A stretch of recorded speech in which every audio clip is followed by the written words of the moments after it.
Nadia Sitian dengan NIM 229995.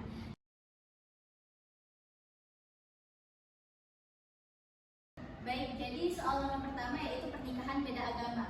Jadi fenomena pernikahan berbeda agama adalah hal yang lumrah terjadi di Indonesia hanya dengan dalih saling mencintai dan takut terjerumus dalam perzinahan. Akhirnya mereka memutuskan untuk menjalin kasih dengan melangsungkan pernikahan walaupun tidak resmi atau secara ilegal dan melalui lembaga tertentu, bukan melalui kantor urusan agama di bawah naungan Kementerian Agama sesuai dengan peraturan perundang-undangan yang berlaku, walaupun terkadang mereka harus melangsungkan pernikahan berdasarkan dua agama secara terpisah, yakni secara Islam dan non-Islam. Yang pertama, analisis terkait dengan kasus pernikahan beda agama tadi. Jadi, dalam perspektif sosial dan budaya, pernikahan beda agama masih merupakan isu yang sensitif di banyak komunitas di Indonesia. Pasangan A dan pasangan B mungkin menghadapi stigma sosial, penolakan dari keluarga besar, dan kurangnya dukungan sosial. Stigma ini dapat menyebabkan tekanan psikologis dan sosial yang signifikan bagi pasangan tersebut yang dapat mempengaruhi kecuali hubungan mereka. Dan pernikahan beda agama di Indonesia ini menghadapi banyak tantangan dari segi hukum, sosial, budaya, dan agama. Kasus pasangan A dan B ini menggambarkan kompleksitas dan tekanan yang mereka hadapi karena kurangnya pengakuan, hukum, dan penerimaan sosial. Solusi potensial termasuk reformasi hukum, dukungan sosial, dan pendampingan konseling untuk membantu pasangan mengatasi tantangan ini. Dialog antara berbagai pemangku kepentingan juga diperlukan untuk mencari jalan tengah yang menghormati keyakinan agama sekaligus memberikan pengakuan hukum dan perlindungan hak-hak individu. Selanjutnya, apakah dianggap sah pernikahannya? Jika sah, sebutkan alasannya. Jika tidak sah, sebutkan juga alasannya. Jadi menurut saya tidak sah, dikarenakan pernikahan beda agama di Indonesia tidak dianggap sah secara hukum. Undang-Undang Nomor 1 Tahun 1974 tentang perkawinan, yang dimana pasal 2 ayat 1 menjelaskan perkawinan adalah sah apabila dilakukan menurut hukum masing-masing, agamanya dan kepercayaannya itu. Dan pasal 2 ayat 2 di situ menjelaskan tiap-tiap perkawinan dicatat menurut peraturan perundang-undangan yang berlaku. Dan berdasarkan ketentuan ini, pernikahan dianggap sah jika dilakukan menurut hukum agama masing-masing dan dicatatkan sesuai peraturan perundang-undangan. Namun karena hukum perkawinan di Indonesia mensyaratkan kesamaan agama, pernikahan beda agama tidak dapat dilakukan menurut hukum agama yang berbeda. Terus bagaimana Undang-Undang RI mengatur kasus nikah beda agama dan bagaimana hukum Islam berpandangan? Jadi, pengaturan Undang-Undang Nomor 1 Tahun 1974 tentang perkawinan seperti yang saya jelaskan tadi, undang-undang ini adalah landasan hukum utama yang mengatur pernikahan di Indonesia. Pasal 2 ayat 1, perkawinan adalah sah apabila dilakukan menurut hukum masing-masing, agamanya dan kepercayaannya itu. Artinya pernikahan harus sesuai dengan aturan agama masing-masing pasangan. Jadi, pasal 2 ayat 2, tiap-tiap perkawinan dicatat menurut peraturan perundang-undangan yang berlaku. Pernikahan harus dicatat oleh instansi yang berwenang agar diakui secara hukum. Implikasi dari pasal 2 ini, pernikahan beda agama tidak bisa dicatatkan secara resmi karena tidak memenuhi syarat sahnya perkawinan menurut hukum agama yang dianut oleh masing-masing pasangannya. Dan kantor urusan agama ini hanya mencatat pernikahan muslim, sementara kantor catatan sipil hanya mencatat pernikahan yang sesuai dengan agama yang bersangkutan.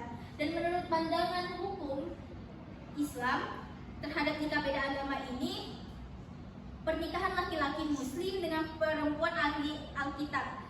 Dalam hukum Islam, seorang laki-laki muslim diperbolehkan menikahi perempuan dari kalangan ahli kitab, Yahudi atau Kristen, dengan beberapa syarat. Perempuan tersebut harus benar-benar beragama Yahudi atau Kristen, bukan ateis atau menganut kepercayaan lain.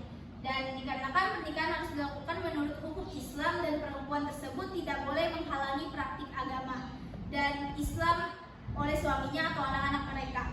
Pernikahan perempuan muslim dengan laki-laki non-muslim dalam hukum Islam, perempuan muslim dilarang menikah dengan laki-laki non-muslim karena didasarkan pada ayat-ayat Al-Quran dan hadis yang mengatur hubungan pernikahan dan menjaga keimanan. Disebutkan dalam Al-Quran, diantaranya terdapat dalam surat Al-Mumtahanah ayat 10 yang artinya, wahai orang-orang yang yang beriman, apabila perempuan-perempuan mukmin datang berhijrah kepadamu, maka hendaklah kamu uji keimanan mereka. Allah lebih mengetahui tentang keimanan mereka. Jika kamu telah mengetahui bahwa mereka benar-benar beriman, maka janganlah kamu kembalikan mereka kepada orang-orang kafir, suami-suami mereka. Mereka tidak halal bagi orang-orang kafir, dan orang-orang kafir itu tidak halal bagi mereka.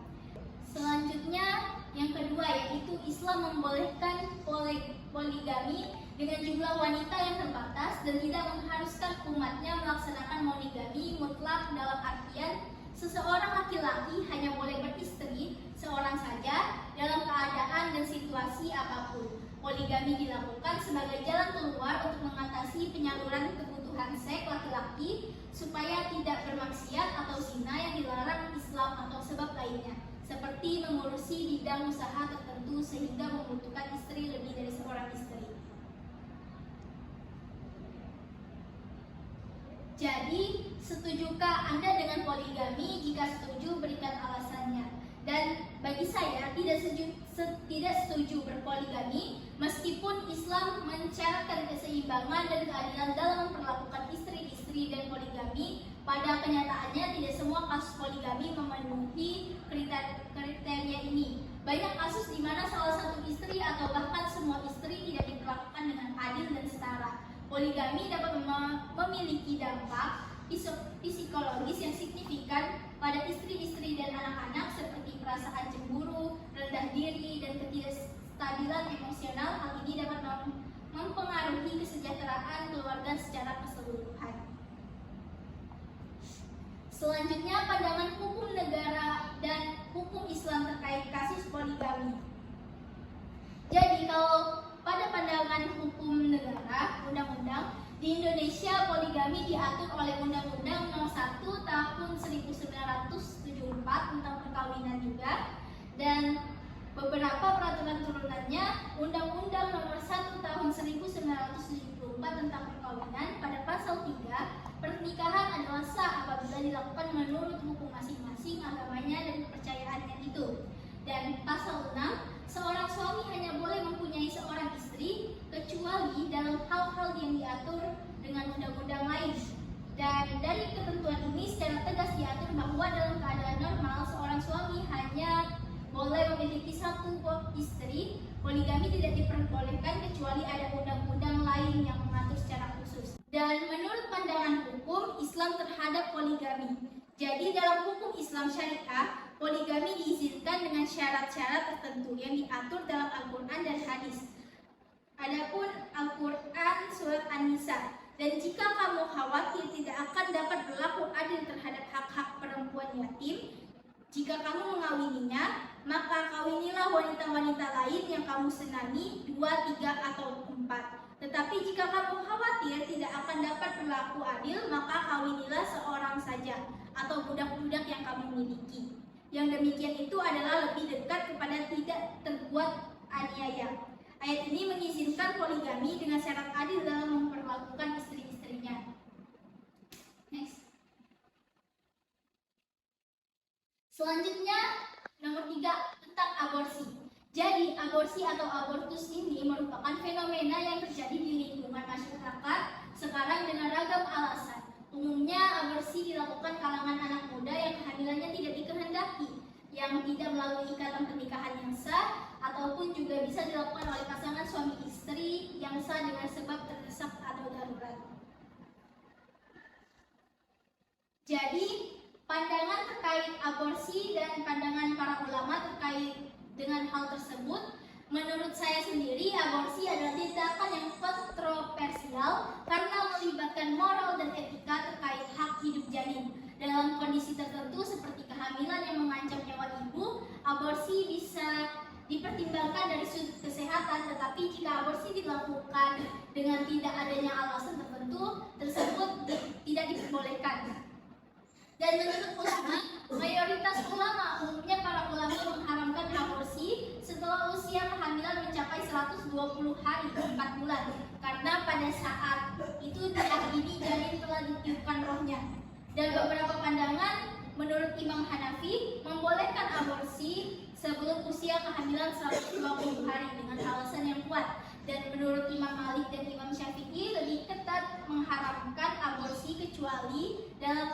darurat seperti ancaman terhadap nyawa ibu. Selanjutnya, bagaimana jika melakukan aborsi dengan alasan terindikasi bahwa anak yang lahir nanti cacat, apakah boleh atau haram? Jadi, mayoritas ulama mengharamkan aborsi bahkan jika janin terindikasi cacat, kecuali cacat tersebut sangat parah dan mengancam nyawa ibu atau janin setelah lahir. Dan fatwa kontemporer, beberapa fatwa kontemporer memperbolehkan aborsi sebelum usia kehamilan 120 hari jika cacat dan didiagnosis sangat parah dan akan menyebabkan penderitaan luar biasa bagi janin dan keluarga. Ketentuan hukum dalam hukum Islam mengikuti prinsip-prinsip di atas dengan pertimbangan maslahat dan mafsadat, manfaat dan bahaya. Hukum Indonesia, Undang-Undang Nomor 36 Tahun 2009 tentang Kesehatan Pasal 75 Ayat 2 mengizinkan aborsi dalam keadaan darurat medis atau kehamilan akibat perkosaan dengan syarat-syarat tertentu. Nah, yang terakhir, berikan solusi terbaik dari tindakan aborsi. Jadi, pendidikan seksual dan reproduksi menyediakan pendidikan seksual yang komprehensif untuk mencegah kehamilan yang tidak diinginkan, meningkatkan kesadaran tentang metode kontrasepsi dan akses yang mudah, dukungan psikologis dan sosial, menyediakan layanan konseling bagi mereka yang menghadapi kehamilan yang tidak diinginkan, menawarkan dukungan sosial dan finansial bagi ibu muda atau pasangan yang menghadapi kehamilan yang sulit, dan pendekatan hukum dan kesehatannya mengatur aborsi melalui hukum yang jelas untuk memastikan tindakan dilakukan secara aman dan legal dalam kondisi darurat medis, memastikan layanan kesehatan reproduksi yang aman dan berkualitas tersedia untuk semua lapisan masyarakat. Mungkin itu saja penyampaian dari